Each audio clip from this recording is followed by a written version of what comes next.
आणि इतिहास अभ्यासकार इंद्रजित सावंत यांना धमकी देणाऱ्या प्रशांत कोरटकरांना तात्पुरता दिलासा मिळालेला आहे, कारण की प्रशांत कोरटकरांना 11 मार्च पर्यंत अटक न करण्याचे आदेश आता कोर्टाने दिल्याचं पाहायला मिळत आहे। आज प्रशांत कोरटकर पत्रकार परिषद घेण्याची शक्यता वर्तवली जाते आहे आणि मात्र कठोरात कठोर कारवाई करावी अशी मागणी शिवप्रेमी आणि मराठा संघटनेकडून करण्यात आलेली आहे।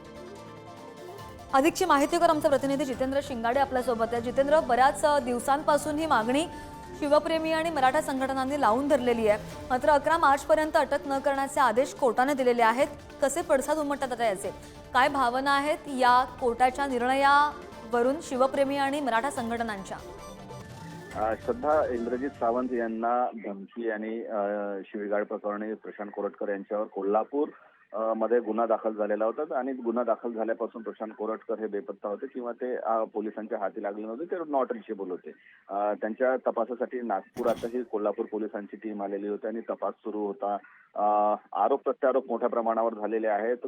कोरटकर यांनी तो मी नव्हे किंवा तो माझा आवाज नव्हता असं सांगितलेलं होतं, मात्र मराठा संघटना ज्या आहेत त्या आक्रमक झालेल्या होत्या आणि त्यांनी आंदोलने निदर्शने केली। मात्र दरम्यान आता प्रशांत कोरटकर यांना कोल्हापूर कोर्टाने तात्पुरता दिलासा दिलेला आहे। त्यांना